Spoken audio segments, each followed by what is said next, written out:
Good evening. My name is Amy Francek, and I am the president of the Upper Dublin School Board, and I'd like to call tonight's special legislative meeting of the Upper Dublin School District Board of School Directors to order. It is 6:02 p.m. on Wednesday, April the 1st, 2020, and we are using the Zoom meeting platform due to Governor Wolf's state-mandated school closures related to the COVID-19 pandemic. Ms. Evans, if you would, Ms. Brooke Evans, would you kindly complete the roll call? Dr. Davis. Present. Mr. Henderson. Present. Ms. Ionetti. Present. Dr. Levinowitz.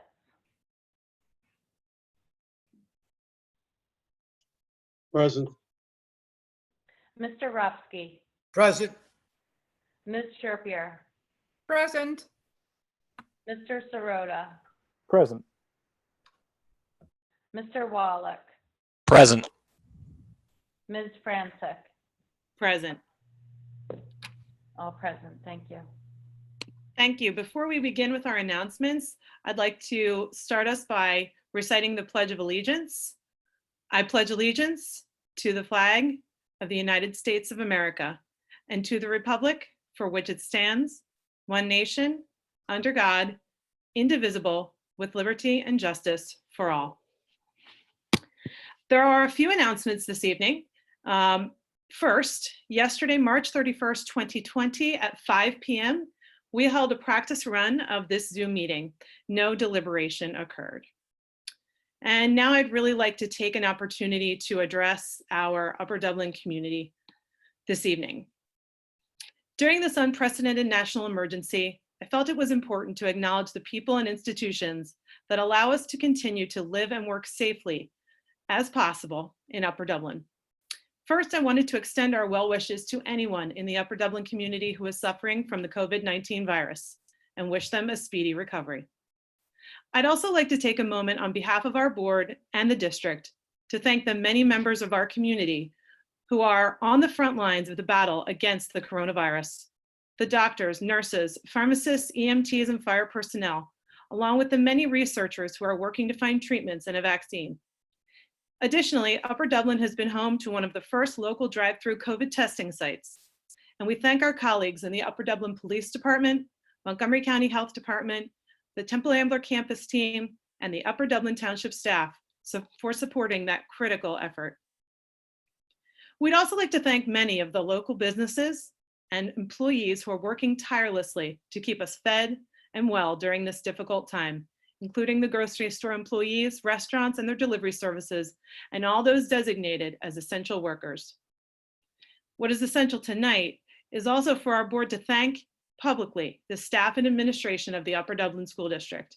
The daily and sometimes hourly changes to the world in which we are living and the demands of switching to our distance learning program in just 2 weeks can only be accomplished through incredible administrative leadership supported by the talent and hard work of every Upper Dublin employee, in particular our teachers. Dr. Yanni and your team, thank you.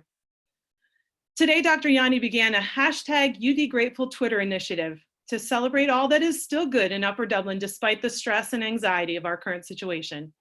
My post was about the resilience, flexibility, and creativity of the Upper Dublin community, especially our parents, caregivers, and students. Tonight, we thank everyone in Upper Dublin for their understanding as we work each day to create the best possible learning environment for our students, knowing how many demands you are all juggling. Tonight, we are also asking for your flexibility and understanding as we embark on our first virtual meetings.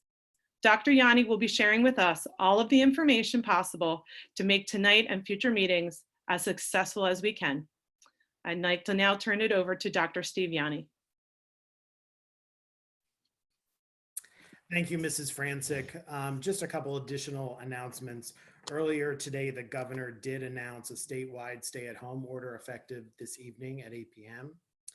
Also, today is April 1st. It is Census Day. We're urging all members of our community to complete the census.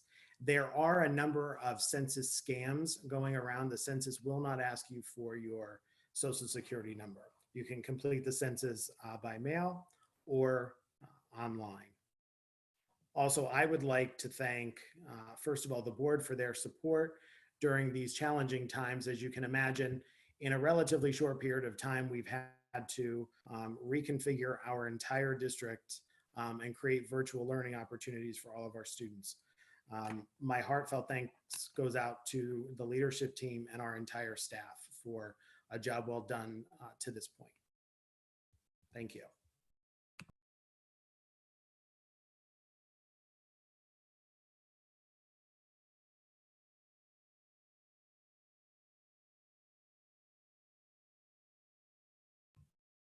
Mrs. Francis, you're muted.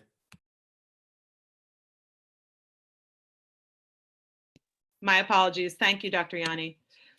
Now I'd like to go ahead and read the notice of the meeting for tonight's special legislative meeting.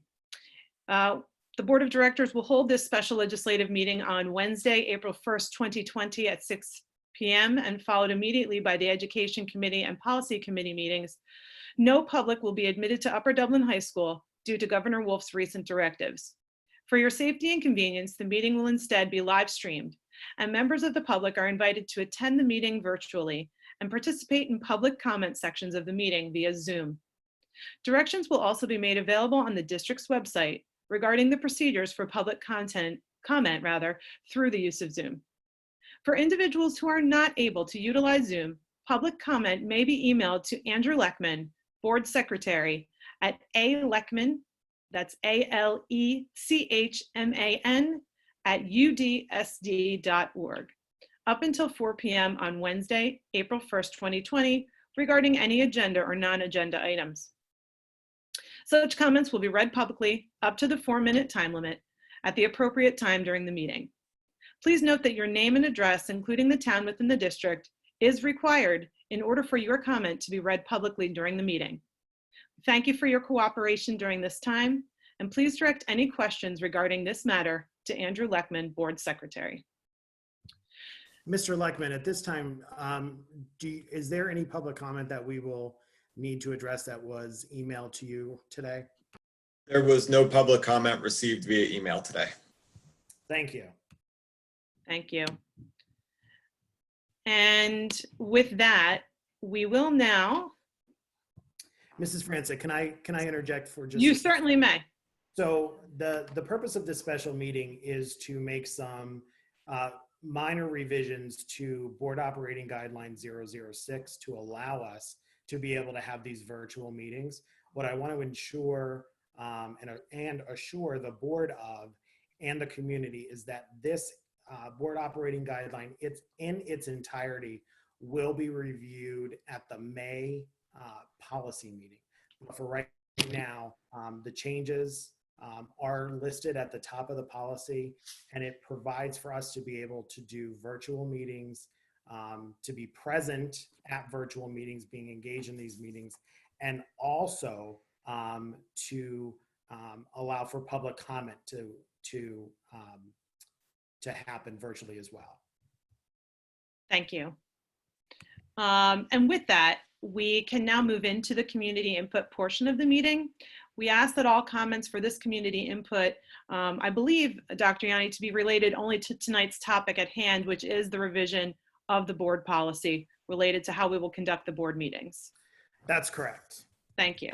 So per the directives earlier, please use the raise your hand feature and if you have any community input at this time.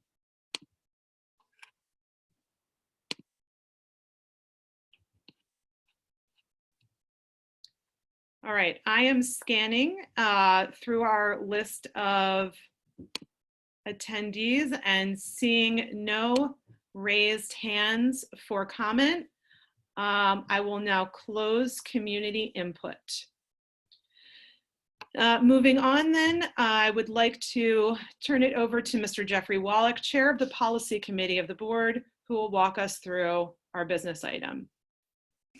Amy, thank you very much. As Dr. Yanni said, we are here tonight for a minor amendment to Board Operating Guideline 006 that clarifies some terms in order to allow our virtual meeting to proceed tonight. And in the future, to the extent we need to do this for an extended period of time through the electronic means that we're doing it. To do that, we've added two definitions, one of virtual meeting and the other of present and or physically present, as are set forth at the top of the amendment to Board Operating Guideline 006. We've also added some additional language to clarify public participation in these meetings that'll be on the same means that the board is using for the meeting itself, and that the directions are provided on the district website in order for public participation to continue. And these amendments allow us to proceed in this manner virtually in order to still comply with the Sunshine Act and have open meetings. The actual definitions and the language is set forth in the proposed amendment that's attached to the agenda. And as Dr. Yanni said, the entirety of 006 will be discussed at May's policy meeting in order that we can have a complete document for future use in many different purposes that will encompass some of these amendments tonight, as well as some potential other changes. So with all that said, I would like to make a motion to approve the amendments to Board Operating Guideline 006 as set forth in the proposed amendment. Second. I believe we have a second from Dr. Davis. I'd like to invite board members to ask any comments or questions.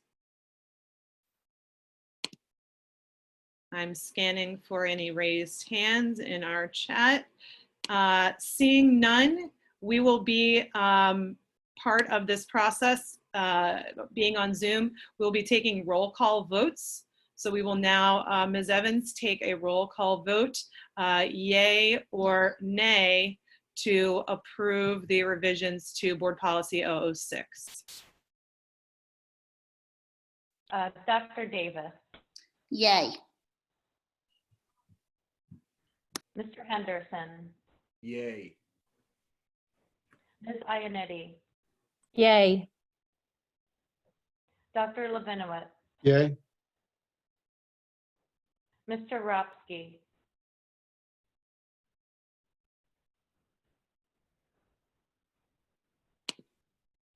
Mr. Robsky, yay or nay? Can you, I'm unmuting you. Here, There you go, yay or nay? yay. Thank you. Go ahead, Ms. Evans. okay, thank you. Ms. Sherpier, Yay. Mr. Sirota, Yay. Mr. Wallach, Yay. Ms. Francis, Yay. 9 yays. Thank you. The motion has passed, and we can move forward with our meetings via the new platform.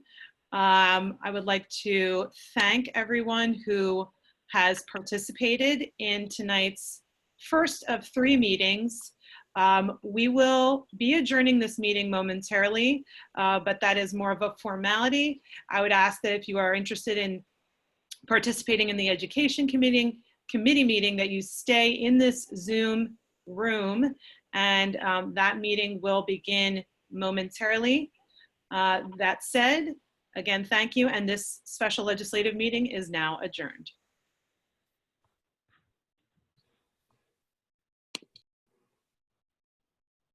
All right, we can move into the Education Committee meeting now. Yes. All right, let me get to that screen.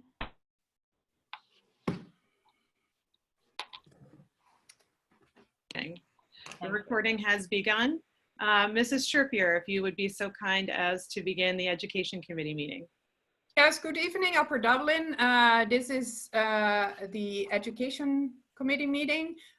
We are currently spread out over the district and perhaps even beyond, but we will continue our regular agenda.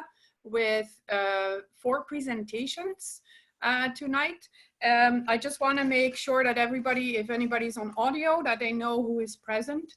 For the Education Committee, there is Dr. Davis, Ms. Iannelli, Dr. Levinowitz, and myself, Teacher Sherpier. Then there are the other board members, Mrs. Francek, Mr. Wallach, Mr. Sirota, Mr. Robsky, and Mr. Henderson. And then from the administration, there is Dr. Yanni, Mr. Leckman, Ms. Kitten, Mr. Hoffman, and Mrs. Miner. Dr. Miner, I'm sorry. And we have one attendee in the audience. So let's start our agenda. So welcome, and I appreciate everybody being here in unusual circumstances. And let's go right into the announcements. So Dr. Yanni, are there any announcements? There are no announcements this evening. All right, thank you, Dr. Yanni. Then we have minutes to approve from the March 4th meeting. Are there any questions about the minutes? All right, then I don't see any hands raised. So let's then move to the minutes to the legislative meeting. And that gets us to item 5 on the agenda. The first of our presentations is the continuity of education plan, the overview of that, with teaching and learning exemplars, and those are done by Dr. Yanni and Mr. Hoffman. So go ahead.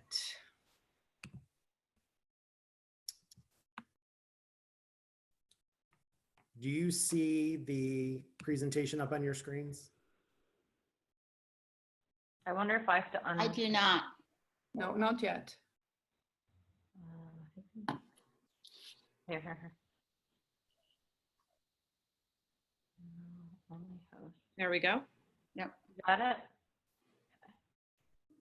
See the presentation now? Yeah, now you need to share it.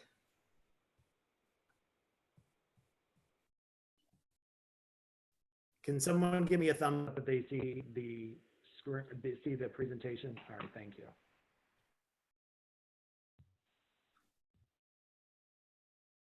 Ms. Evans, would you please go to the agenda and share the screen with the, share your screen with the presentation? I actually may be able to do it as well.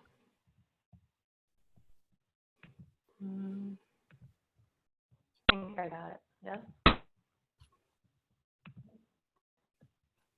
You see it now? No.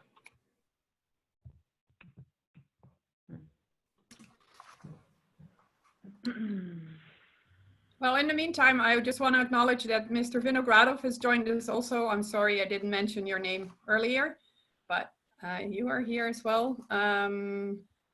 And here is the screen with the presentation for all of us to see. Great. Thank you. Thank you.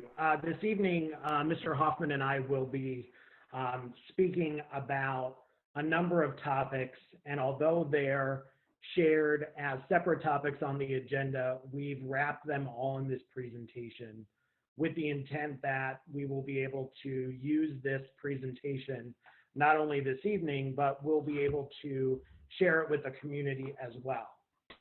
Before we get into the presentation, I want to make a few acknowledgments. In our special meeting, we talked about the level of professionalism and collaboration, cooperation, and communication that has taken place with our leadership team and with our staff. So I cannot, I would be remiss if I did not thank them and everyone on staff for really pulling together as we've taken our district and we've moved to a virtual, a virtual entity at this point.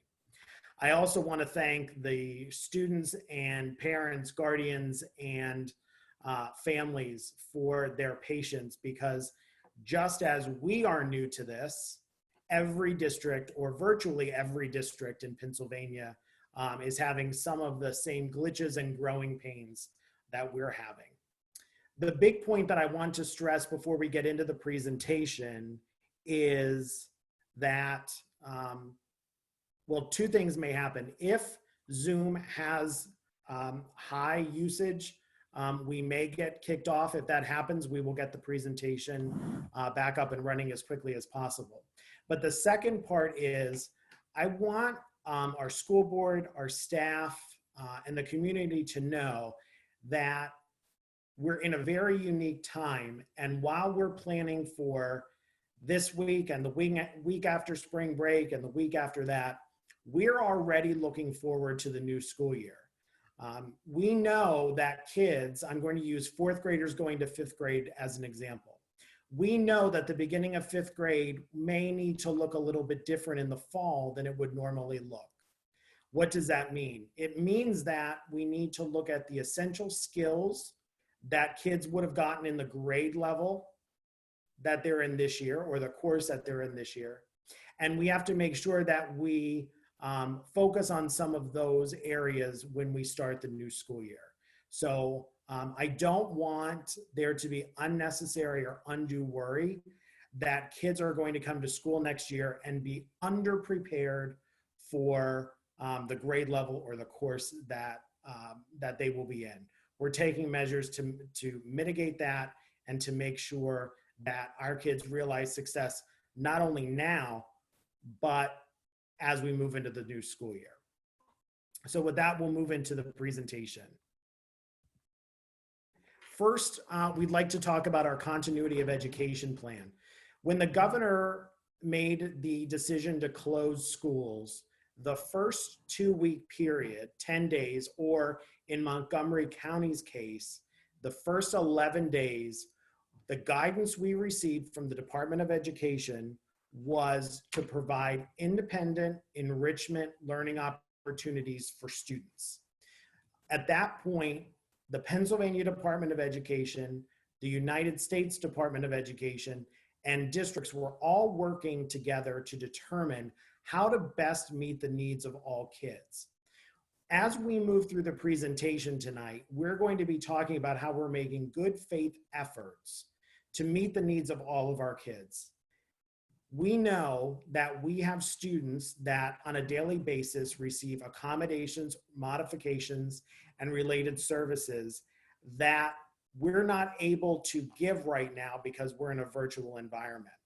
But we're going to be talking about some out-of-the-box ideas and outside-of-the-box thinking to make sure that we continually provide a good faith effort in meeting the needs of all of our kids. The legislation that Pennsylvania passed said that every district needed to have a continuity of education plan. And we released that a week and a day ago. So we'll talk a little bit about that. As we said, at first we provided optional, independent, and enrichment work.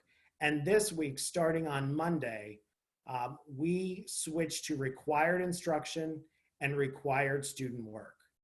Mr. Hoffman, can you talk about the process that we used to prepare teachers to move to required instruction and student work this week? Yes, so going into the required work stage, we met with all teachers over the course of 2 days. So on the first day, we met with secondary teachers by department. On the second day, we met with elementary teachers by grade level. And part of that conversation, professional learning rather, was focused around the idea of priority standards, identifying priority standards, and discussing the various models that we would look to use to implement that essential learning. There was a focus on essential standards and essential skills, recognizing that we could differentiate and provide intervention or enrichment based on those essential standards or skills. But the work with departments and grade levels to standardize our practices, to collaborate across the district so that grade levels and departments were receiving consistent learning experiences was very important to us. We then provided on the third day support with technologies, as well as one-on-one meeting opportunities with Dr. Yanni and myself and the teachers to sign up for very specific concerns. What we were most interested in that work was the focus on essential standards and skills, on not implementing new technologies or new platforms that we had not yet been utilizing, so that we were sure that this first week of transition into our continuity of education surrounded the learning and was not based upon the barriers that could be in place with learning new platforms K-12. We focused our work and continue to focus our work around the 5 E's framework.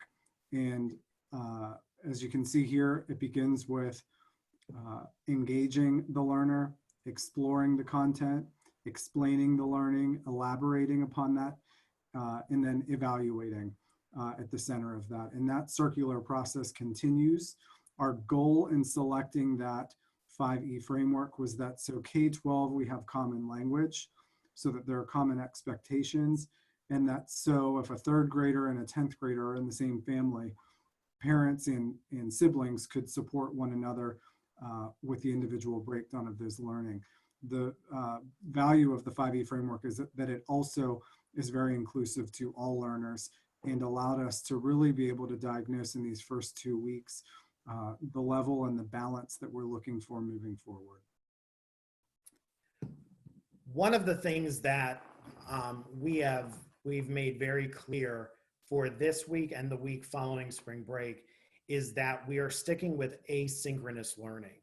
That means that teachers will be providing instruction, students will be doing work, but there won't be live face-to-face interaction.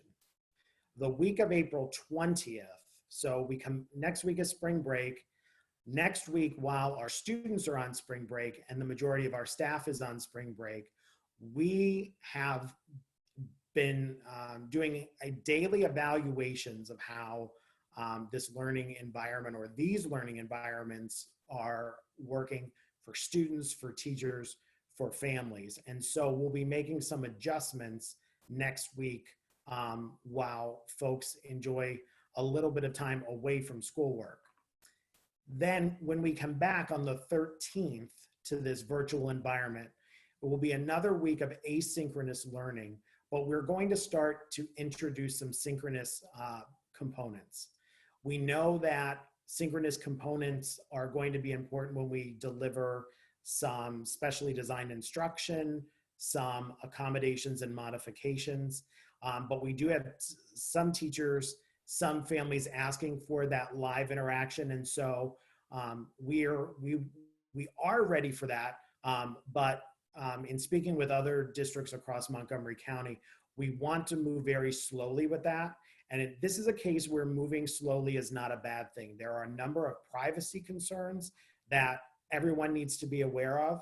There are a number of other issues that we need to work through. So in our updates to the community, there will be additional information about a move to some opportunities for synchronous learning. One of the things that we're very cognizant of is the idea or the ideas of equity and access. Last week, we distributed Chromebooks to students in grades K through 4 whose households did not have or do not have access to another device.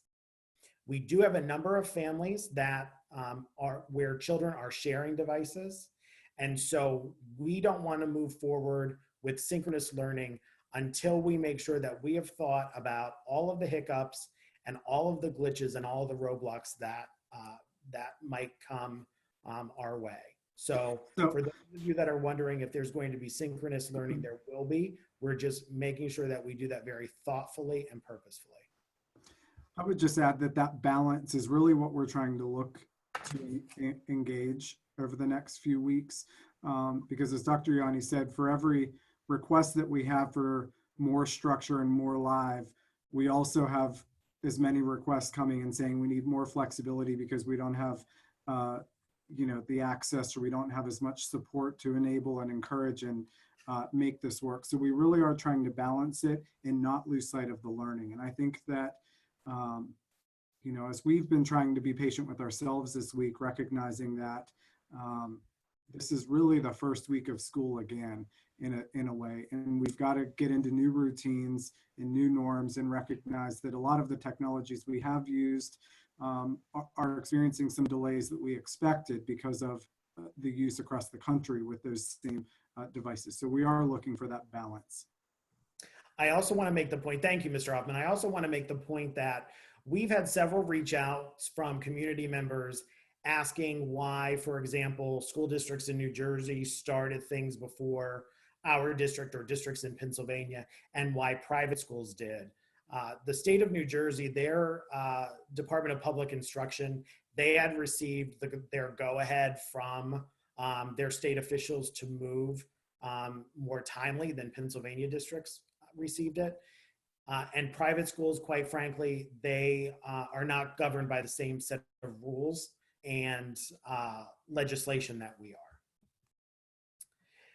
So as Mr. Hoffman said, for every email that comes in saying, we want more structure, we want more work, we want more meat, we're getting the same number of emails that are saying we need that, we need more flexibility.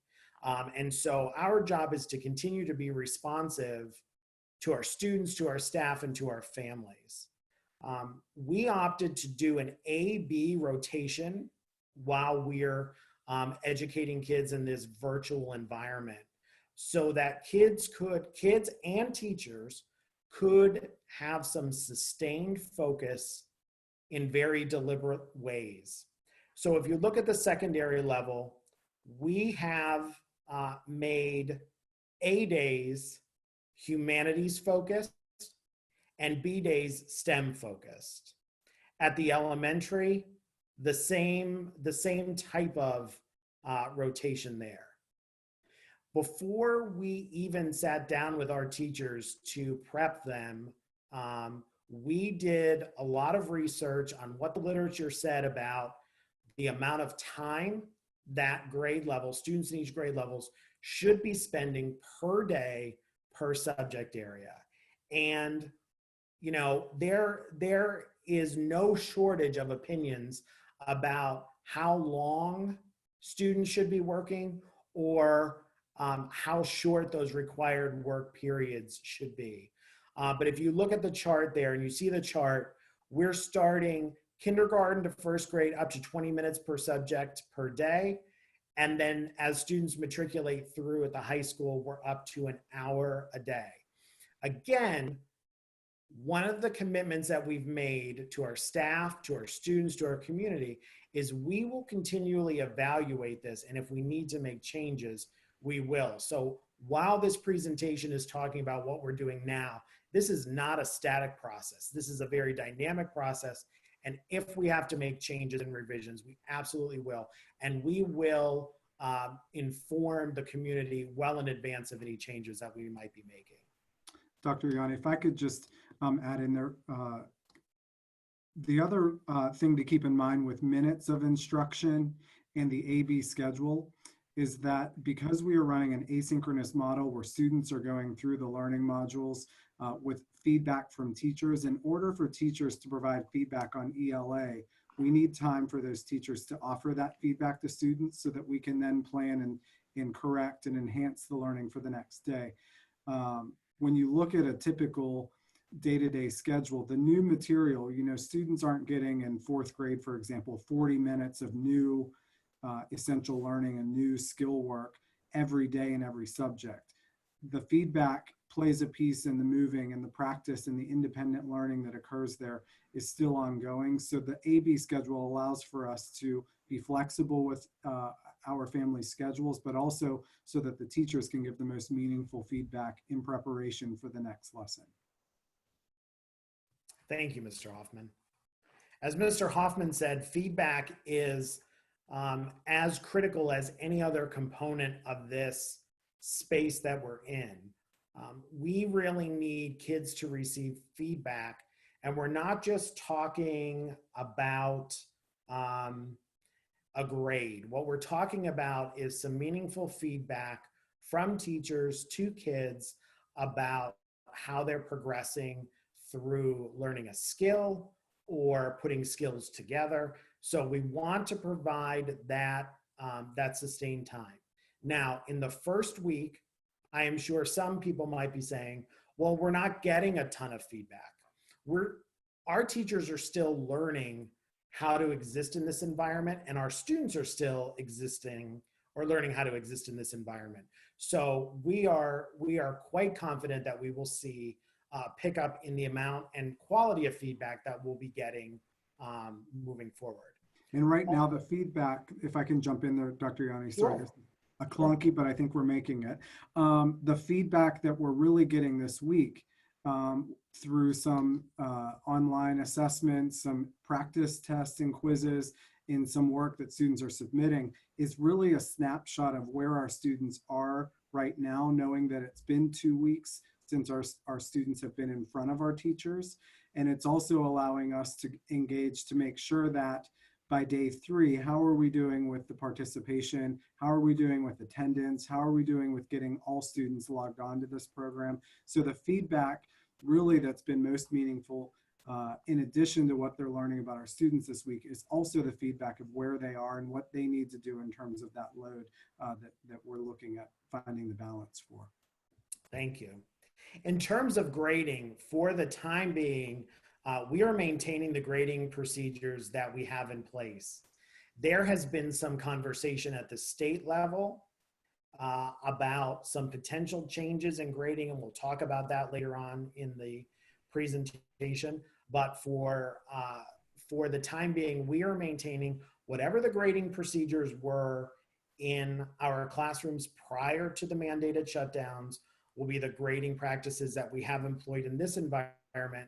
And knowing that we cannot necessarily give traditional pencil paper assessments, teachers are going to be assessing their students in a variety of ways, through ongoing assignments, through performance tasks, and that will be as common as we can make it across grade levels and courses with multiple teachers teaching the same content. And in terms of the grading window, the third marking period at secondary level has been extended 2 weeks until April 17th, I believe. Exactly. So weeks 1 and week 2, let us tell you a little bit about what a daily schedule looks like. Teachers are instructing students, teachers are meeting with us, we're meeting together as a leadership team, we're debriefing with teachers, we're debriefing with principals, we're debriefing with parents and family members. So I don't want anyone to think we're waiting until the end of week 2 to say, well, what worked? We have a running list of the challenges that we're facing, how we're overcoming those. Right now, this week, Schoology at the secondary level has been overloaded and has crashed several times. I want to be very clear that that is not an issue on Upper Dublin's end. It's an issue on Schoology's end. Infinite Campus, again, has been a little bit glitchy this week. So we're working through some of those pain points, and we'll be making some adjustments over the next couple of days to make sure that kids and teachers have good experiences. We're going to be looking at what needs to be revised. Are kids getting too much work? Are they not getting enough work? Are we really meeting kids' needs? Are we focusing on essential skills and standards? And then are there some additional things that need to be added, both from the academic side, but we're also going to be sharing out in the community update tomorrow some mental health resources, community-based mental health resources that parents and guardians can access for their children. As we look forward to the third week and beyond, we're looking at really creating conditions for sustainability. There were some folks that alluded to the fact on different social media platforms that Upper Dublin was on vacation for the first 2 weeks of the governor's shutdown. And I can tell you that there's nothing farther from the truth. People are working incredibly hard to take the instruction that we would be providing students on a regular or in a regular environment, looking and analyzing what absolutely needs to be delivered, and creating that in a way that is digestible to many, many students who have never learned in this type of manner. We are going to be seeking ongoing feedback following the spring break week. So when we come back the week of the 13th, we are going to be asking for some student input into how things are going. We have a number of students that reach out to us on a regular basis, and we're thankful for that. And they're sharing, some of their ideas of what's working and what's not working, and also maintaining student and staff engagement. If your guess is as good as mine for how long of a duration we're in this stay-at-home order. So we want to make sure that we create conditions where kids and teachers can be successful, whether that's going to be for another 2 weeks, another 4 weeks, through the end of the year, whatever that might be. Mr. Hoffman, would you like to highlight some of the examples that we pulled to show what teachers are doing with our students? Sure, if we can. Oh, actually, I have to, I'm sorry. Yeah, I can't. Let's start with the high school example, the Algebra 1.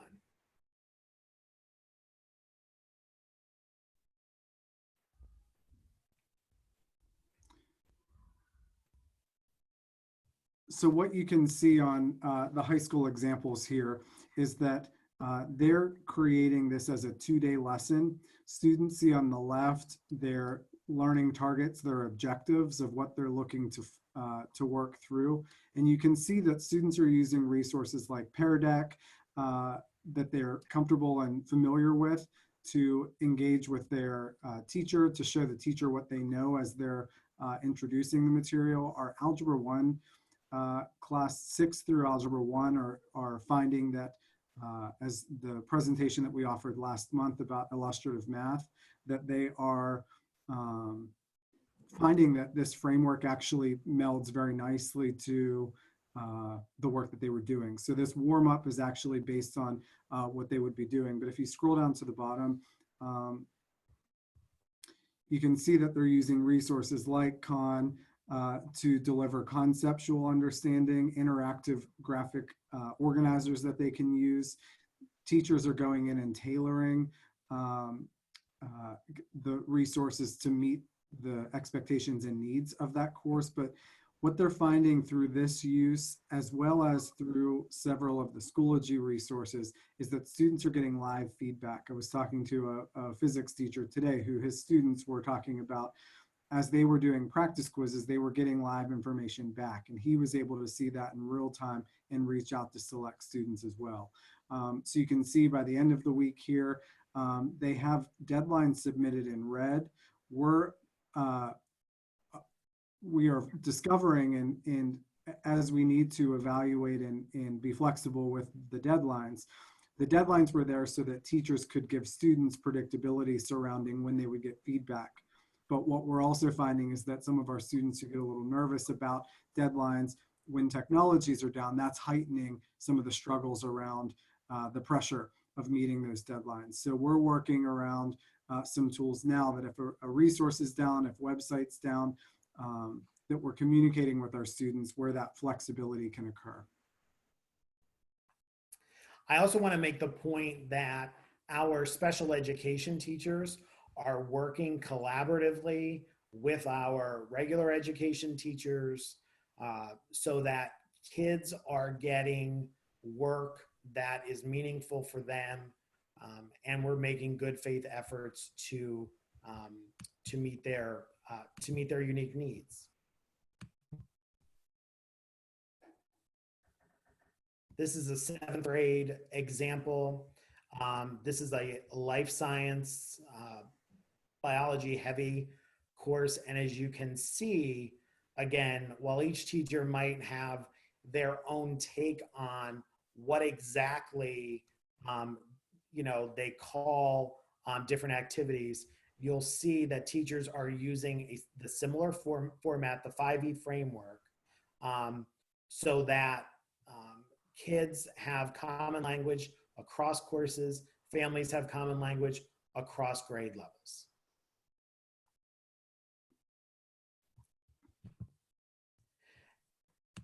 To be honest, the elementary, especially the primary grades, everyone knows that this is going to be the area where it is most challenging to work in this type of environment with our children. And it's not because, and it's not because of children, it's just because of the age of our students.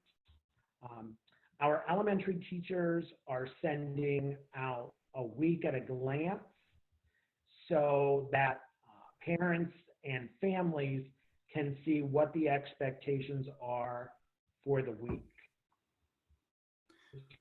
Did you want to elaborate on that at all? Yes, so basically they're getting a week at a glance so that they can see where the week is, so that they can adjust as needed, knowing that there may be a little bit more time to lean in, or if knowing that a certain interest is coming up, they can kind of get a perspective of what's going on. But one of the other features of this then is that each morning, the day will begin with a message from the teacher. That message might be audio, video, a combination of both, or simply a journal or a note, a handwritten note or an email that mirrors the morning meeting to provide a little bit of structure and consistency for students to begin their day. The other nice feature is that our teachers are collaborating across the district in a way that they've never actually had to this way, but in a way that is so deep beyond what book should we bring, or do you like the resource that we're using, but they're really having to get down to those very specific standards and skills for a second grader, for example, and they're working together and they're bringing in each other as guests. So teacher X might record a read aloud for the whole second grade across the district to be able to hear. So it's really providing some enthusiasm and support to each other so that we can focus on our priorities, which are our kids. And the learning at the teacher level that has occurred has been tremendous. I think our teachers deserve a lot of credit. They've let themselves be vulnerable in front of their colleagues and have learned and traded some best practices across buildings. We mentioned a little bit earlier that we extended the third marking period until April 17th, and then the fourth marking period will begin on April 20th. At the elementary level, we're already in our third trimester, and therefore there is no change needed there. When we sent out the continuity of education plan, we included a link that parents, guardians, and kids can submit questions. We are monitoring those questions. Student-specific questions, we're responding back to the sender of that question, but more general and broad-based questions we're answering in our frequently asked question document. And as you see there on the slide, aim to answer overall our broad questions. And this is also a way for us to, another way for us to keep the pulse on things. So in tomorrow's communication to the community, this will be attached with a link again for folks to submit questions. I do want to let the board and the community know that we are looking at these questions on a daily basis.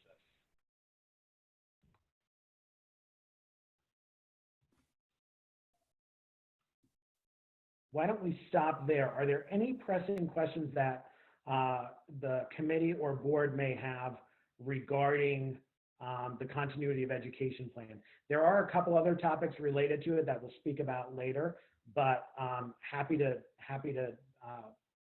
quickly answer any burning questions that we might have about the continuity of ed plan.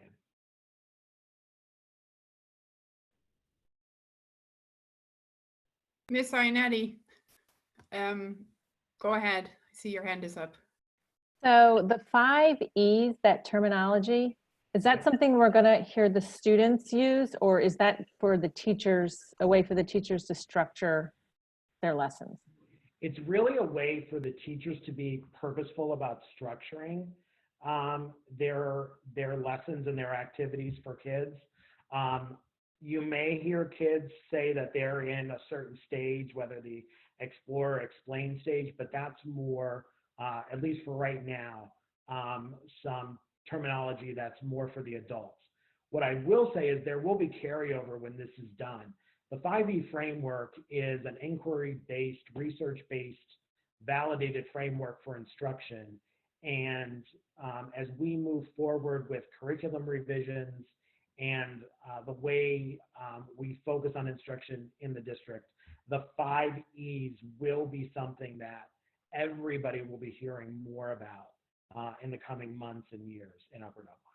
This was something that we came across months ago. And when all of this occurred in the last, 3 or 4 weeks, this was something that quickly came to our minds, that this was the way, if we think about essential learning and standards-based approach to that, this is the way that teachers can think through breaking that down, and students can also get there. So we have 8th grade English, for example, that has a pretty well-planned, well-developed standards-based programs. And even on their agenda now, they're putting in parentheses the word engage or the word explain so that they know where they are in that learning cycle.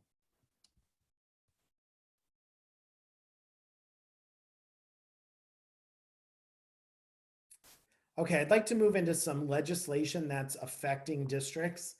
I'm going to start this with the caveat that this is what we know as of 6:55 p.m. on April 1st. And I say that a bit tongue-in-cheek, but as members of our board know and members of our administrative team know, so much information is coming to districts and things change almost by the hour on most days. So this is information as we know it right now. So there is a law that, legislation that was passed, the Continuity of Education Plan is in legislation. It's the law, you have to have it. I will say, as a shout out to Upper Dublin and a number of surrounding districts, we had pushed out our Continuity of Education Plan in advance of the state releasing the template to do it and providing any guidance. So while some folks might have suggested that we were behind, I would argue that we were not only right on track, but in some ways a little bit ahead. The Secretary of Education submitted a waiver, an accountability waiver. So there will be no standardized tests this year, PSSAs and Keystones. There is still some question as to, will students have to take the Keystones before they graduate? So as a reminder, kids take Keystones when they complete Algebra 1. And so in Upper Dublin, that's either at the end of 7th, 8th, or 9th grade. They take a biology Keystone at the end of 9th grade, and they take an English literature Keystone at the end of 10th grade. So we know there are no Keystones this year. It remains to be seen if students will need to take Keystones at another time. So we'll keep the community updated on that. In Pennsylvania, we have a 180-day requirement for school completion, or 990 hours at the secondary level and 900 hours at the elementary level. Those days and hour requirements are waived for this year. Food services, at first, if you were districts that wanted to serve meals, breakfasts and lunch, you had to have a population of at least 50% free and reduced lunch. Upper Dublin is anywhere between 12 and 14%. We did submit a waiver and we were approved as a closed site. So our families whose students receive free and reduced meals have been contacted, and we are distributing that at Sandy Run. It started on Mondays and Thursdays, moving to Tuesdays and Fridays. Last week, 1,700 meals were given, and we're giving multiple days at a time. So there's 2 distributions per week with multiple meals included. In Pennsylvania, administrators and teachers, anyone with a certificate has to do continuing education requirements, and those cycles happen in 5 years, 5-year increments. They've now expanded that to 6-year increments because of the massive closure of many programs where teachers and administrators would do their continuing education requirements.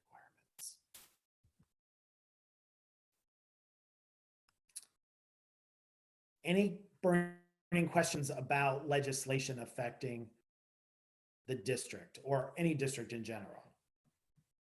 Yeah, and Dr. Yanni, I have a question about the lunch or the food distribution. Yes. Is it possible for, I mean, are people able to pick up the packages at the designated times, or is it difficult for parents or caregivers to actually get to the schools or to Sandy Run to pick up?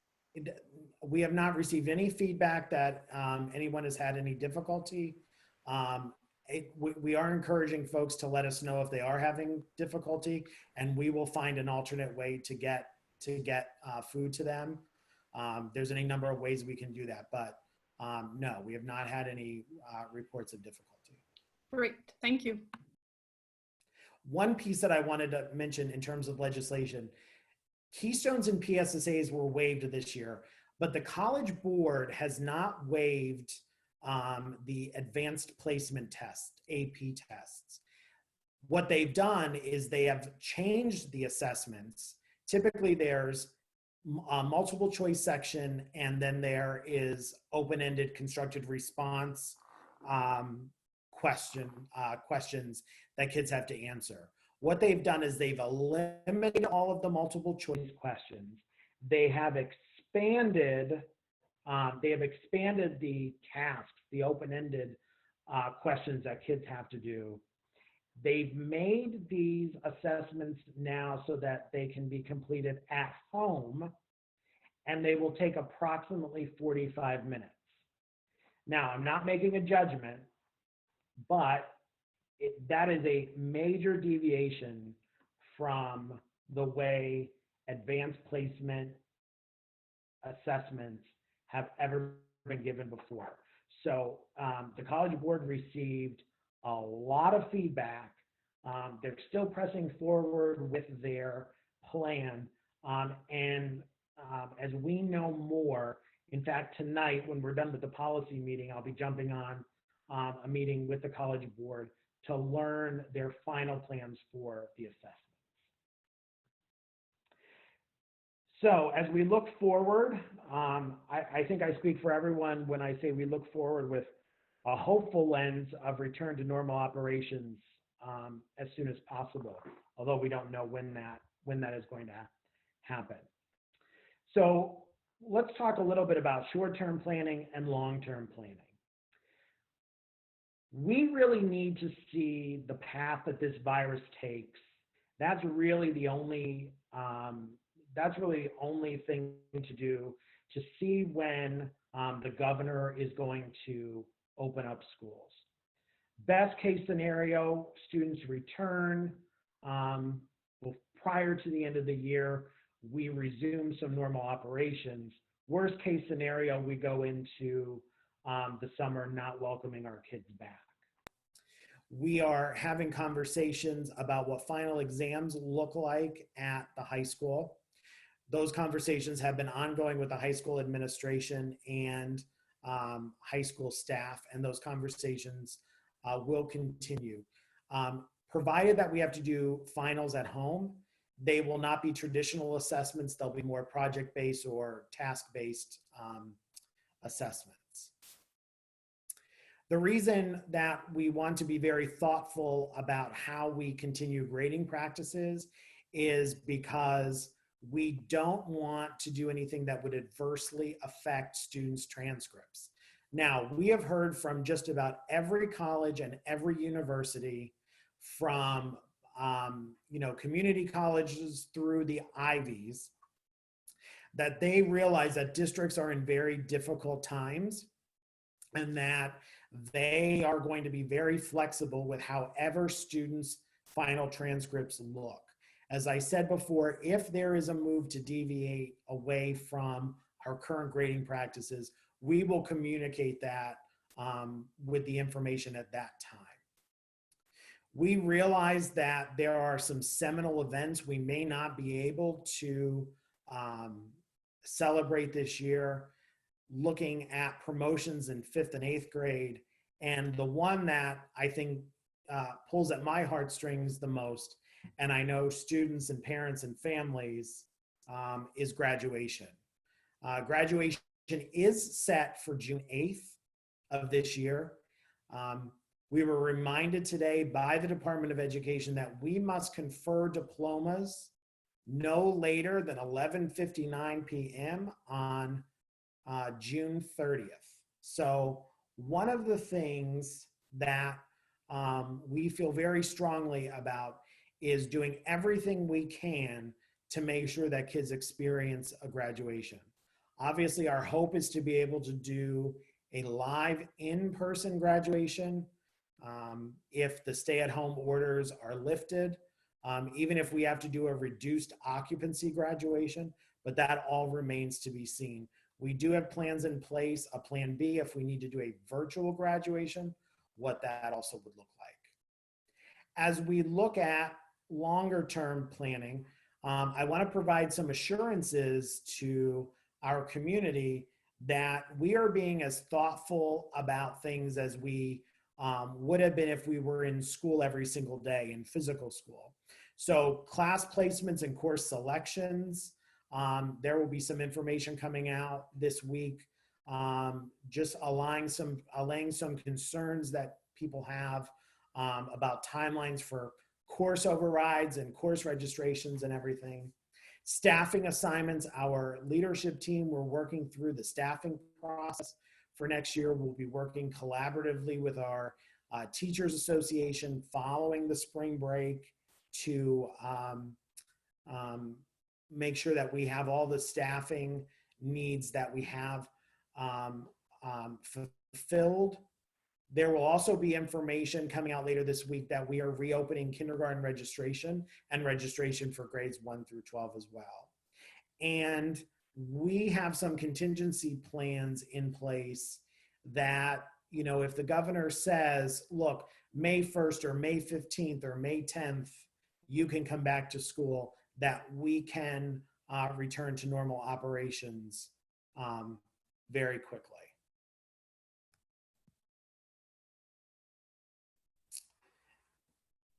That concludes the presentation. I'm happy to answer any questions that you might have, and I'm sure Mr. Hoffman is also very glad to jump in as needed.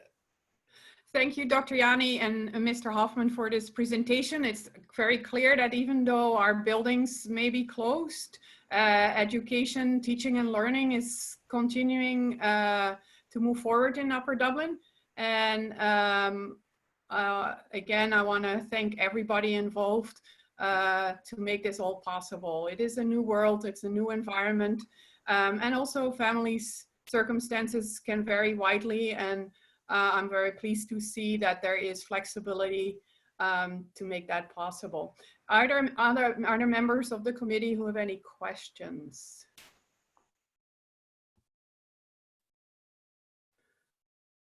Dr. Davis, go ahead.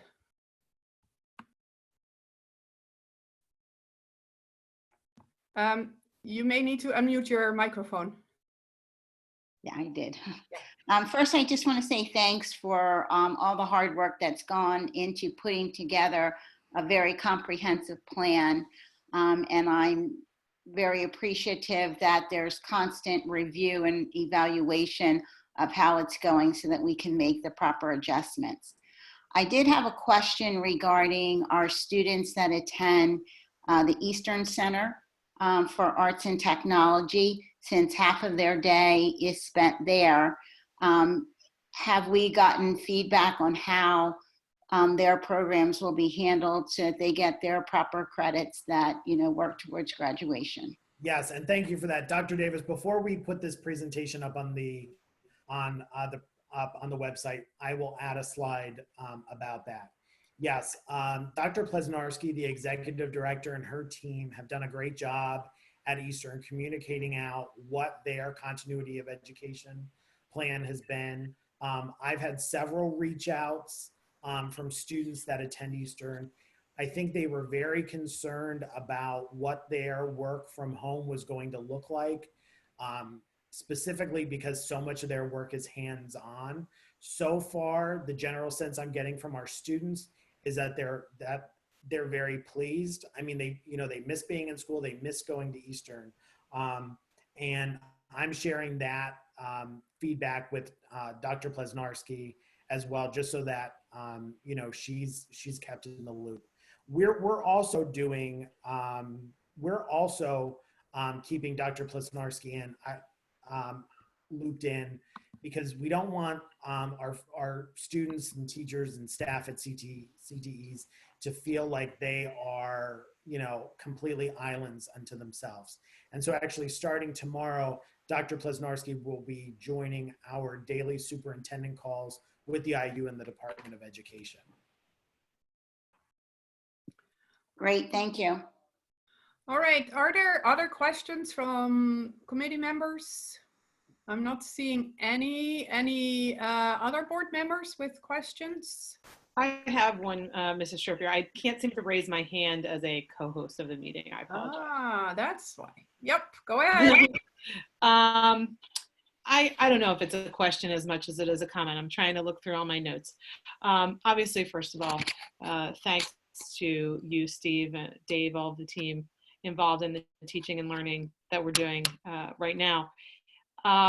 You had talked about the move to a few opportunities for synchronous interactions with the students. And I absolutely really respect your caution in moving forward with this, and also appreciate that we're going to try to dip our toes in a little bit. I'm concerned as a parent for my children's mental health in the feeling of isolation from their peers and their teachers. So that being said, I think this is a really exciting possibility. So long as we do exactly what you both said, which is to maintain that balance. I know personally, I've told you individually, but I'm sort of saying for the record that as a full-time working parent with two full-time working parents in this household and two children trying to access even the asynchronous learning, it's definitely a challenge and a huge juggling act. So, my respect to all the parents out there, but I do appreciate the option potentially going forward, and I just applaud the thoughtfulness of the rollout.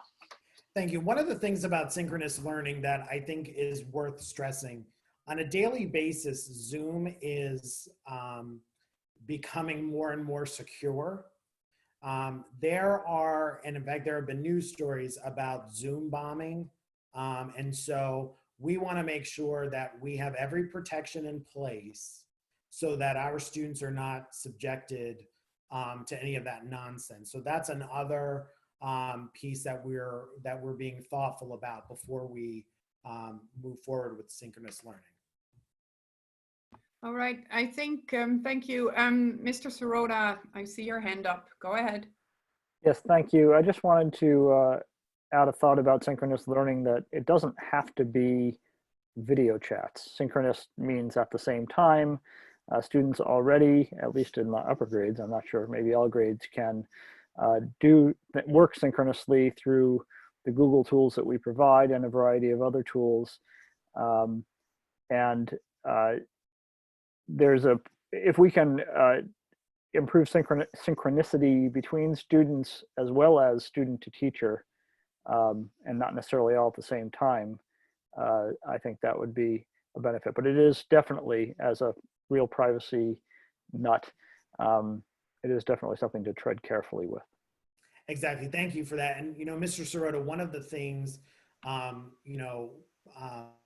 you're right. It doesn't have to be two-way video. And so as we move forward, the first step may be, conversation back and forth, so that we provide some of that opportunity while we test things out. So that was a great point. Thank you. And we see some of that looking like, if there's a pre-recorded lesson material, that we agree that there's some sort of a check-in. Students begin that video at 10 o'clock, for example, and then there's a discussion or there's an activity where they're collaborating on a Google Doc with a partner to that effect, and teachers are able to give feedback live. So in addition to the, as you mentioned, the video privacy, security situation there, that synchronous planning, we didn't want to go down that road on our first week because we wanted to make sure that all students can access and that we weren't getting locked into a household of 3 students needing to all get on it at 10 o'clock to do some sort of a discussion when there was a shared device or when a parent wasn't available to support them through that. And so it wasn't that we ignore that. And I know your question isn't saying that, but for the community to hear that it's not that we haven't thought there. First and foremost, we wanted to get our students engaged in learning. All right. Thank you for your presentation again, and for all the hard work that goes into it, and also all families and students and staff for being so flexible, because I think flexibility is a big part of this whole process. And I think together we can get better and stronger. So let's move on to the next item on the agenda. And that's just an information item about the enrollment report. So Dr. Yanni, are there any things related to that you want to highlight, or can we just? We've changed the form a little bit just to make it a little cleaner. We have grade level enrollment there. Right now, we are at exactly 4,100 students.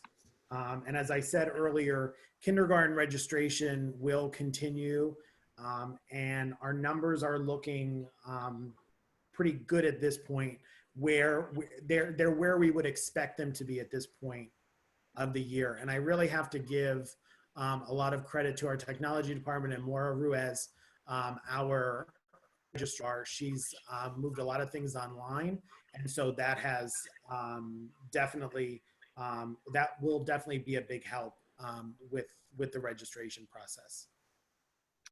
All right, thank you. I think we are then at the point of the agenda where we're asking for community input. Throughout the presentation, a number of community members have joined us, and I really thank you for that. At this point, I see 2 attendees. If either of you wants to use your time, as usual, to provide input, then I'm going to ask that you turn on the microphone. I believe there is a microphone available. Is that correct, Ms. Evans? They should raise their hand. And I may have to actually add them as.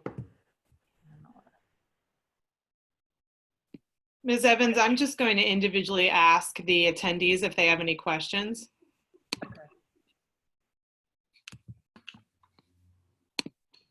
Mrs. Vitella, do you have any questions this evening?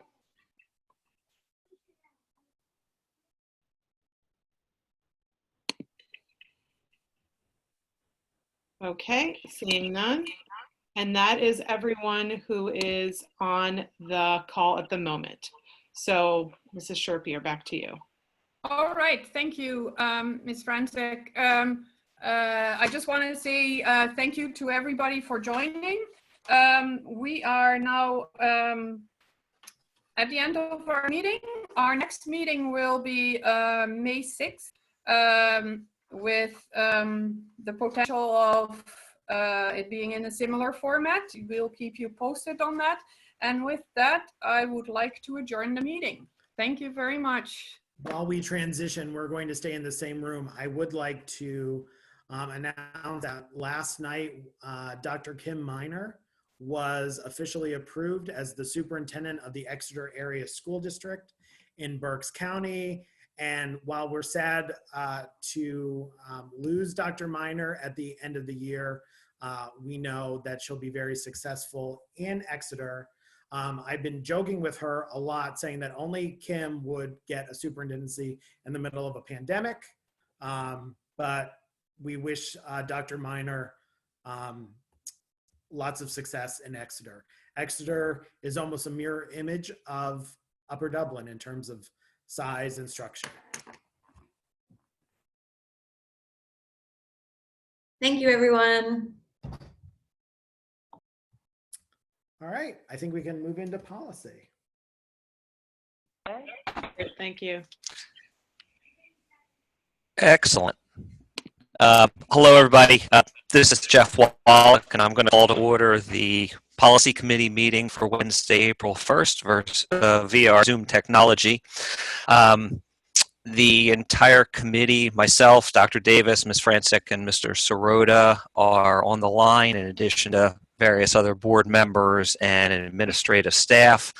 A couple of things. First, over and above all of the efforts that have gone into developing the education plans and doing the things we do for our kids, Dr. Yanni and the administration have also had the eye on policies, and then we need to keep going with the important business of the school board in that area. Our special legislative meeting was just one example of that, in that we're able to both per policy and per technology pull together our virtual meetings this way. And so I just want to express my thanks to Dr. Yanni and all of the administration and everyone else in the district for kind of making this all happen in these very unprecedented times as well.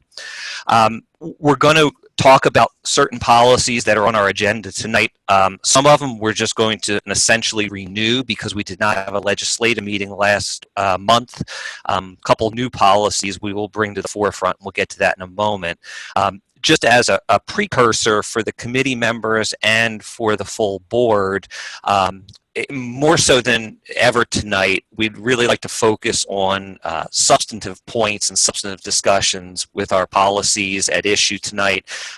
If anyone has any linguistic, grammatical, punctuation, those types of edits which are meaningful, but rather than taking the time tonight, we'd ask that you send those to Dr. Yanni and Ms. Evans, and we'll make sure that those are addressed before anything is approved, either on first reading or second reading at the legislative meeting. And that way we can hopefully move forward this evening. With that introduction, Dr. Yanni, do we have any announcements or communications? There are no announcements this evening. Dr. Yanni, are you there? Nope. Yep. Can you Here hear me? has her hand up. Very good. We do have minutes from our March 4th. Mr. Wallach. Can I? Ms. Sherpie has her hand up. Yeah, I just wanted to ask if there's a way to get the agenda up like we did in the previous meeting. I'm not seeing that, and I think the attendees might not see it either. If that's not possible, it's not, but I just thought I'd bring that up. Thank you. Ms. Evans, oh, you have it? Thank you. Yep. One of the things that I'd like to announce, and I should have said it in our special meeting, but I'll make sure that they get the proper kudos in a community announcement. PSBA really helped districts out by providing the Zoom platform at no cost to districts. They've underwritten that cost. And I know Dr. Levinowitz was instrumental in that decision, working with Nathan Maines, the head of PSBA. So we're really thankful for them for providing this this platform.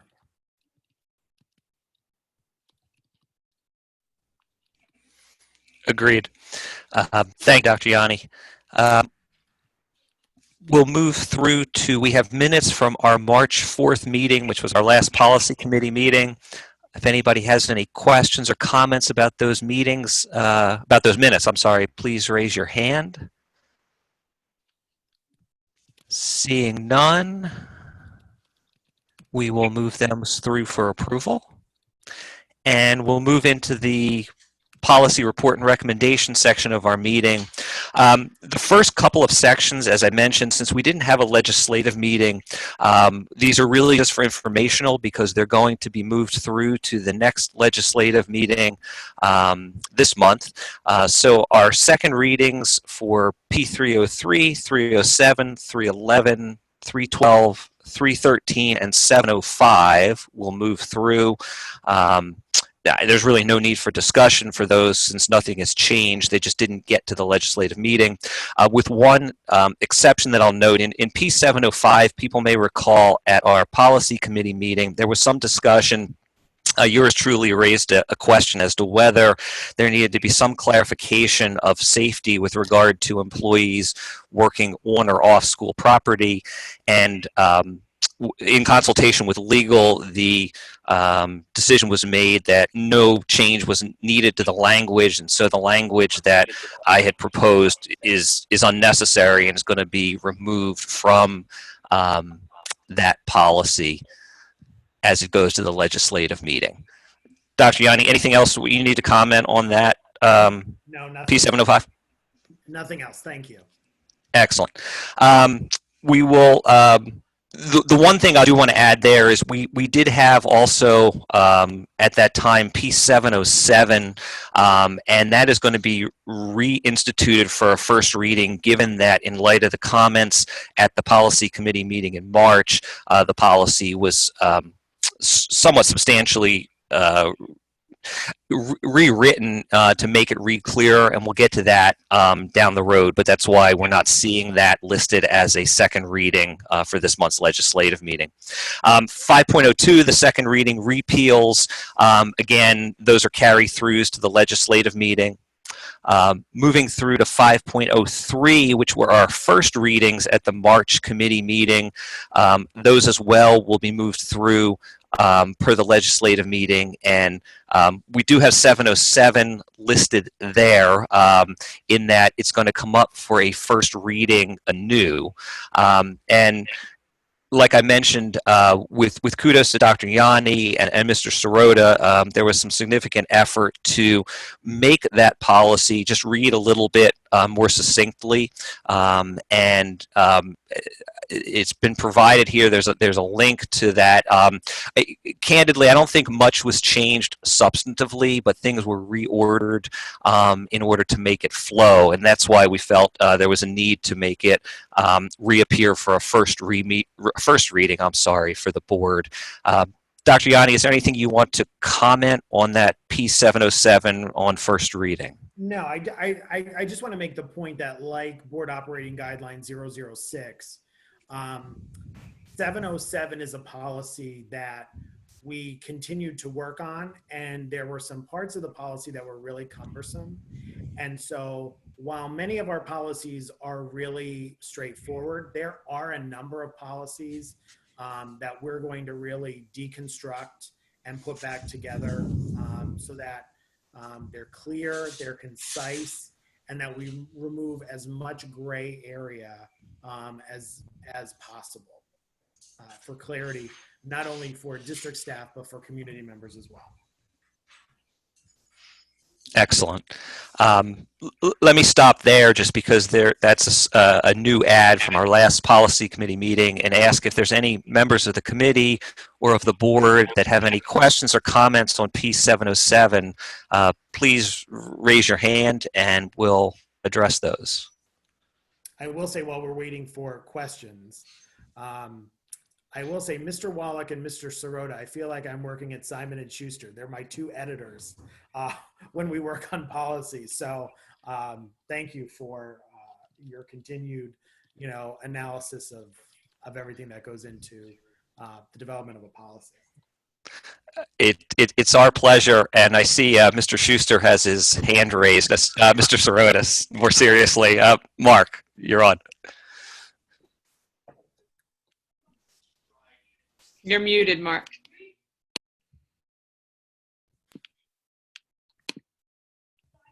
How about now? There we go. Am I still? Yeah. Nope, you're good. Okay. I was switching between windows, and that's what caused that. I wanted to clarify for everyone reading the revised draft of 707. As Jeff said, the goal was not to make significant substantive changes to the policy, but we did reorganize it quite a bit, and I wanted to clarify the structure of the organization to make it clear. So what's now in the guidelines section is really the policy. That's what the board is stipulating must be considered when community access is provided to district facilities. And then the rest, the delegation of responsibility says that the administrative regulation will include all the fine details. It all said kind of that before, but it was not nearly so neatly and tightly constructed. So I just wanted to clarify that's what you're looking at. That was the goal we were trying to achieve when we reorganized this policy. And we'll do something similar with 006.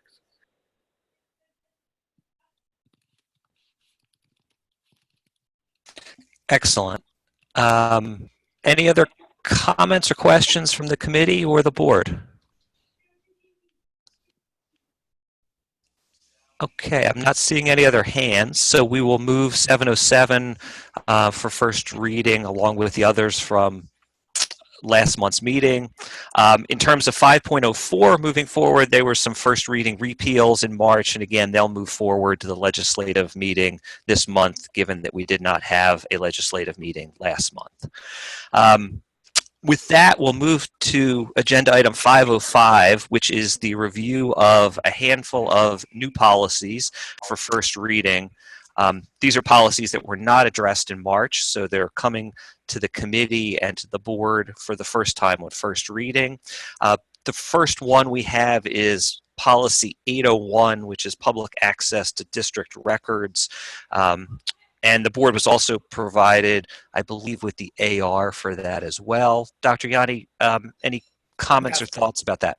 Yeah, when there's an AR, not that we're going to necessarily spend a lot of time talking about the AR, but I put them there just for transparency. 801 talks about records that we have to make available to the public upon request. There is one change that I think it warrants some discussion. It's in the purpose statement. It says the purpose of the policy is to establish and provide the enforcement of reasonable rules governing the examination or making of extracts, copies, photographs, photocopies of district records that are public records or to which the public may have access as defined below. What I want to do is take out the words as defined below and say to which the public may have access to per applicable law, and then PSBA will add the appropriate legal citation there. I see Mr. Sirota has his hand up. Sure. Mark? Yeah, I agree with that change. I want to recommend one more, which is at the bottom, there's a section fees. It says the district shall establish a fee schedule for duplication and where applicable document retrieval. That should go, in my opinion, under delegation of responsibility and should be stipulated that that will be part of the administrative regulation. Agreed. Makes sense. Yep. And I agree, Dr. Yanni. I think that's a good change up in the purpose section as well. Yeah, and to be clear, the fees, it says the district shall establish fees. It would be weird to have that in policy. We can say that if anyone feels it's necessary, we can say in policy that there shall be fees, and then in the AR we can stipulate what the fees are. But as it is, it's a little bit awkward.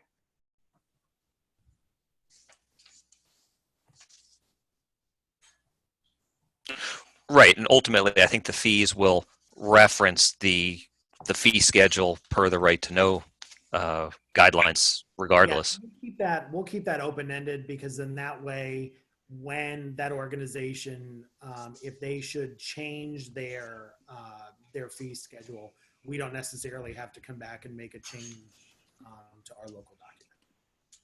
Right, exactly. Perfect. Okay. Any other comments or questions about 801 from the committee or the board? Mark, do you still have your hand up, or is that just not taken down? Sorry about that. No worries. Okay, I think we're good on 801. We'll move that forward for first reading at the legislative meeting. And next, How much nicer it'll be when we're all back in one room and we can pick up on cues in a room, right? all right, indeed. We'll move to 805, which is proposed to be renamed as the Emergency Preparedness Policy. Dr. Yanni, do you have any comments on that policy for us? I do. First, just the title. This is really about much more than just evacuation of buildings. You know, districts are required to have what they call an AHP, an all hazards plan. That, for obvious reasons, is an internal document. One of the things that I wanted to talk about, I did move points 1 through 8 to the administrative regulation. I wanted to leave them here right now just for discussion so that people can see what the things are that we have to do. That will ultimately come out of the policy and move to the administrative regulation. That makes sense. I will say we had the ability to test our emergency preparedness several weeks ago when we had to relocate students from Fort Washington. It seems so long ago, although it was just a few short weeks ago. But what I can tell you is the fact that we had that all hazards plan in place, we followed that, and I think I would give the district an A on that move of our students on that day. Excellent. Mr. Sirota, you have your hand up, I see. Yes, thank you. I'm just wondering whether in that list of 1 through 8, is there anything here that is beyond what is required by law?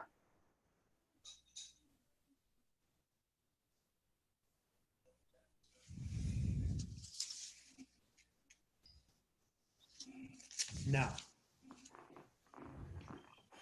Okay, good.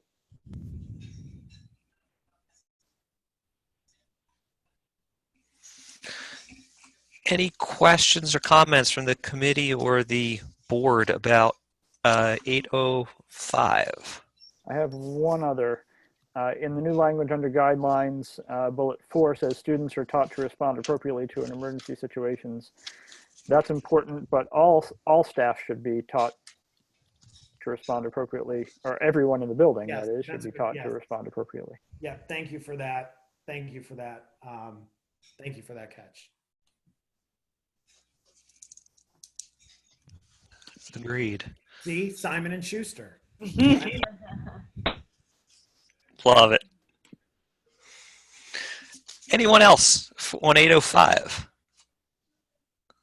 Seeing no hands raised, we will move that forward to the legislative meeting as well. We'll next move to 810.2, which is the use of recording devices on school buses. Dr. Yanni, any guidance for this policy?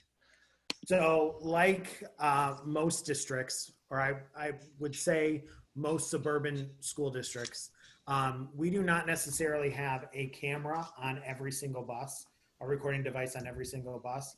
We have a number of devices, and periodically they are moved around from vehicle to vehicle.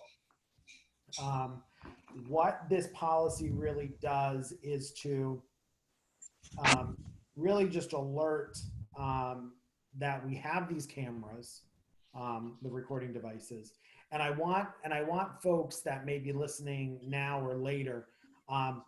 These are internal bus cameras, so we've seen a lot of many news stories over the last couple months where we see footage of people violating traffic laws by bypassing buses. These cameras capture the interior of buses.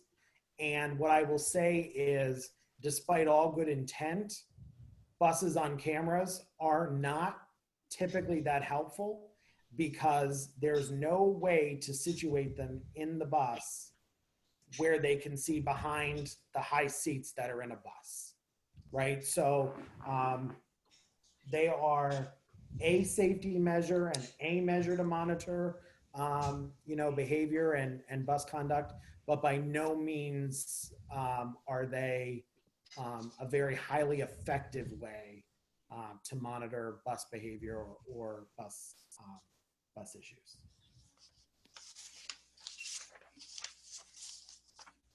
Okay. And we obviously will have an AR that will lay out some of the administrative regulations that go with this policy. Exactly.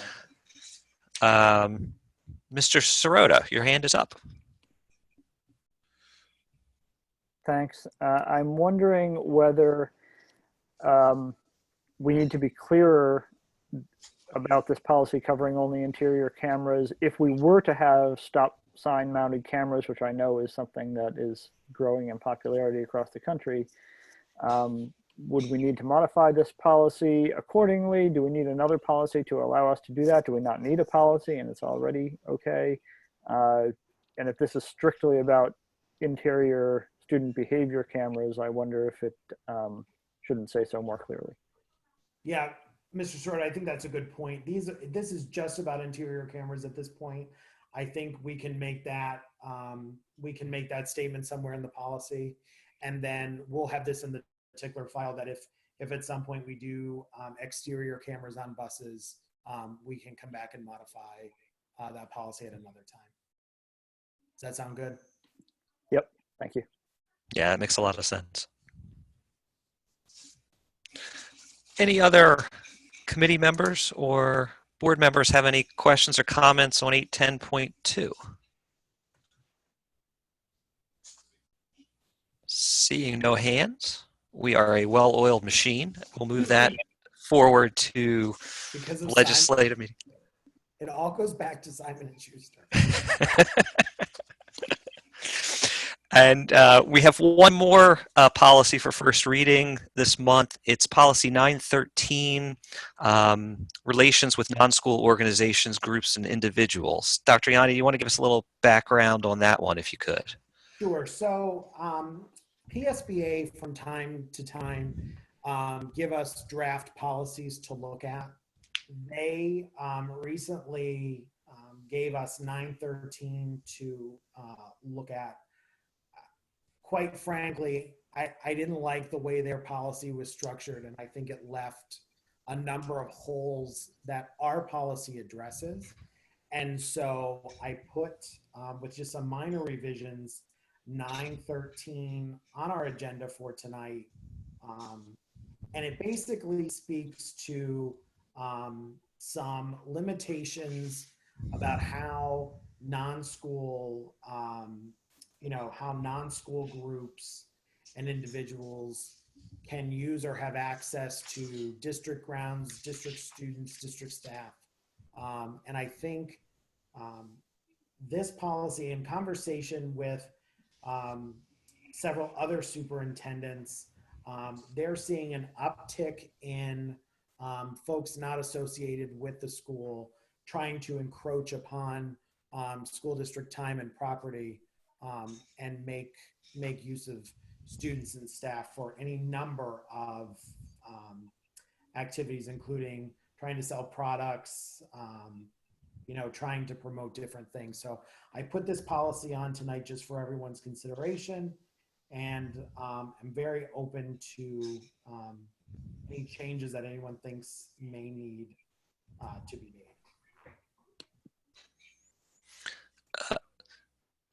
Let me ask first if there's any committee members with any comments. I see Dr. Levinowitz has his hand raised.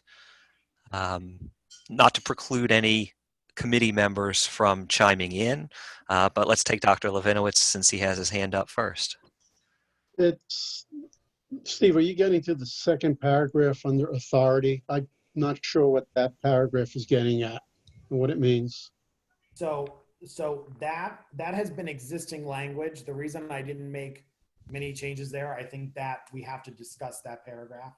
The board prohibits the use of students and staff members for advertising or promoting non-school organizations, groups, or individuals. All I added there was groups or individuals. And that should be under authority? No, that's not really what the authority section is for. But it's a good statement of policy. But it's in the wrong place. And what does that really drive at? Meaning, the board's prohibiting the use of students and staff for advertising, meaning an organization is prohibited from requiring a student to advertise its goods on property, or I'm a little confused by the breadth of that statement. I think it gives us something to point to if an outside organization asks us or asks for our staff or students to spend time or otherwise advertise for their purpose. We can point to this and say, no, that's not what our staff and students are in school for. Exactly. So let's say, I don't know, give me a product. Girl Scout cookies Girl Scout cookies. So is what I'm thinking of. If Girl Scouts of America come in and say, you know, we want access to your students and we want to do a photo shoot, we want them to have Upper Dublin gear on buying Girl Scout cookies. We point to this policy to say, I'm sorry, that's not something that we engage in, because then it looks as if the district is endorsing, you know, a product, and we're not in the position to endorse. But we wouldn't then be prohibiting an individual student from bringing their Girl Scout cookies onto the property, or would we? And that's where I'm confused. And that's why this policy has to be discussed, because no, but seriously, even in the PSBA version of it, Yeah. you could have 10 people read this policy and come up with 10 different interpretations. Yeah. By the way, Mr. Sirota, I agree with you. I don't think that statement belongs under authority. Even in the PSBA draft, that's where PSBA has it. Mm. I agree that as we revise this, we need to move that.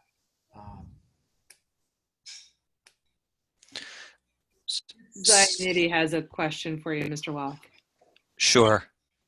Jen, go for it. So is this like if we had an assembly at school and the company took pictures, they can't use those pictures? Is that what this? That is correct. They can't use it for promotion to gain, you know, revenue.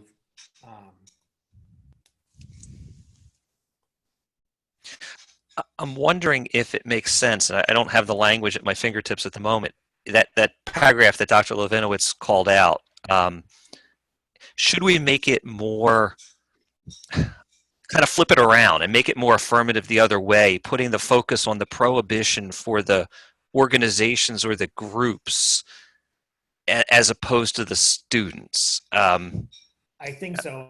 And I'm going to bet that I see Mr. Sirota has his hand up. That may be the suggestion that's coming from Mr. Sirota. That's not actually what I was going to say. I don't think that works, Jeff, because we have no authority over those organizations other than to say yes or no. You may come into the building, or you may send email, or you may post something, or whatever it is. That's the only authority we have. We do have authority over our staff and students, however, and so I don't think that turning it around really works. We can only specify in this policy what our staff and students can do or cannot do.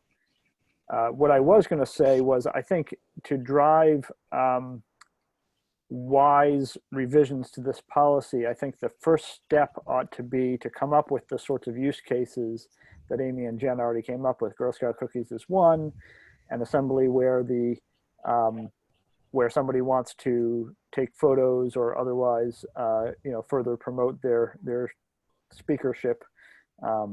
Maybe another. There are probably about 50 other ones that we can put together.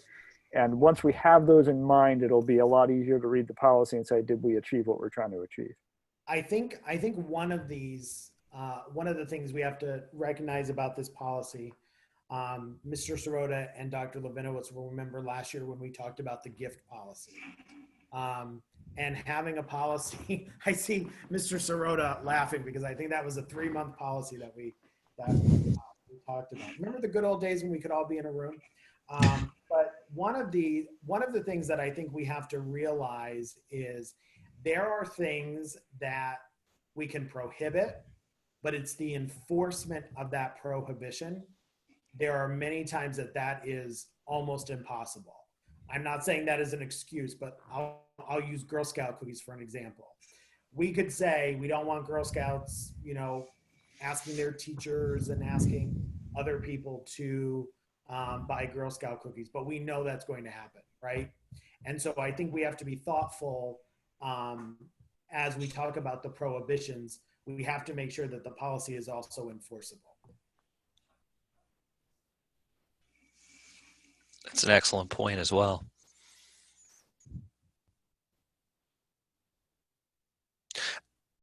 Let's talk about, sorry. I'm happy to take this policy and do some more work on it, bring it back in May, with some, with some ideas of what's legitimately enforceable and whatnot. I know this year in particular, we have cracked down on the folks that are coming in and running assemblies and, taking pictures and using that for their promotional materials. I can tell you they're not happy about that. But our response to that has been, well, you're being paid to do this, this assembly. So, your payment is your quote unquote reward. We don't also owe you access to our kids and staff for your promotional materials. I think that makes sense. Jen, I'll get to you in a second. I just wanted to, before I lost my train of thought, under guidelines, when we get into the community activities involving students section, I'm thinking those first couple of paragraphs in terms of demands on times and energies of students by community organizations and requests for student participation in community activities. Dr. Yanni, I would suggest that we maybe think about those paragraphs as well. I have some concerns there that as written, they could be read, I think, broader than what they may be intended for. Right. And I think this is another one. This is another policy that is worth, deconstructing and putting it back together, because when there can be any number of interpretations about a policy, at some point, someone is going to interpret it in a way that upsets someone. And that's when we have, a large showing at a board meeting or community unrest over something that may be an unintended consequence in a policy. Agreed. Is I an idiot? Jen, you have your hand up. I guess when we rework this policy, I want to know, can an outside company come in and take pictures and say they were at an Upper Dublin school if it's not directly related to them making money? I need some clarification there, if they're allowed to take a picture and put it on social media, like, hey, we were at Upper Dublin this week. Yes, absolutely. Because that's the distinction we need to make in this policy, right? Because when you look at when this policy was written in 2005, right? So social media was in its infancy. So we have to not only bring this up to date, but we have to make clear in the policy what's permissible and what's not. And social media versus print materials, there are some differing legal opinions upon, I'll say, what might be okay with social media and what might not be with, direct advertising materials, if that makes sense. Yeah, it definitely does. I mean, I think unless anybody in the committee disagrees, that Dr. Yanni's suggestion makes some sense, that we rework this one a little bit. I think all the comments that have been solicited this evening were very relevant, and kind of think about those terms in terms of a next version of this, and we'll bring it back for another first reading as revised in May. Does that make sense to everyone on the committee? Yep, I'm on board with that. Awesome. And look, since I'll be at home for spring break, this can be my spring break work, right? No cruise for you, Steve. Because No. you had nothing else to do during spring break. What's that? Because you had nothing else to do during spring break. Listen, working on policy at this point is a welcome respite from constant Zoom meetings with the Department of Ed and any other number of outside groups. So working on policy is actually something I look forward to. Or maybe I'll delegate it to Andy Leckman. I see him sitting there. I told Steve I was sorry that he wasn't getting his vacation, but not sorry that he is not going on a cruise right now. So we're glad you're healthy and you're with us here tonight instead. Awesome. I think that's great. Dr. Yanni, Simon and Schuster are available at your pleasure as you think about this policy. I'm telling you, if anyone's watching, you're writing a book, anything, they will edit within an inch of your life. I'm telling you, they will find an Oxford comma in a haystack. Great. Love it. Great. So we will not move that one forward. We'll bring that one back. And that completes our list of policies for first reading review tonight. So with that, we will move to community input. I know we have 2 attendees that are online. I know that Mrs. Vitella does not have access to a microphone. She did send a message through the chat feature of Zoom to let me know that. So she will not have any questions this evening. Okay, that's good to know. We have one other attendee. If Deb C has any questions, please raise your hand or let us know somehow.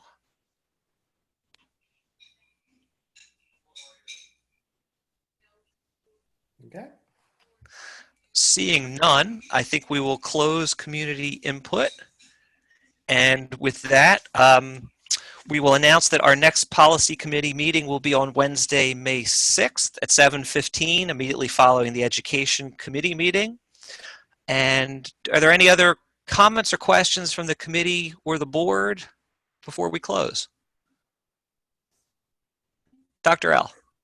I just want to share with my colleagues that PSBA has been very busy during this time, and we do appreciate districts sharing information in terms of the challenges and the successes that we're having. So if there's anything, that we can send off to them, that would be greatly appreciated. And also, I've been very busy with Eastern, working on with their continuity of education plan, and I can share that with you, Dr. Davis, so you can see that. And Eastern did want to give a shout out to Dr. Yanni, who worked with Dr. Plesnarski and gave us some advice with that plan. And I do appreciate all the interaction and involvement with superintendents, especially with Dr. Yanni. And another shout out to Dr. Yanni as being the first superintendent to have an interview with Mr. Maines. Number 1, I think we're up to 8 or 10. If you have an opportunity, you may want to catch those. They're only 4 to 6 minutes each, but it's interesting, the challenges that are being faced by districts across the Commonwealth. And I'll say thank you for the shout outs, Dr. Levinowitz. I will say that the information that we're getting, we get from PSBA before we get it from anywhere else. So PSBA, a big shout out to Nathan Maines and his team at PSBA. They make sure that superintendents are getting information on pending legislation even announcements from the governor, in some cases hours before we get it from any other source. So it's great that we have that. And we've been staying in contact with Nathan to make sure he knows how much we appreciate all that PSBA is doing.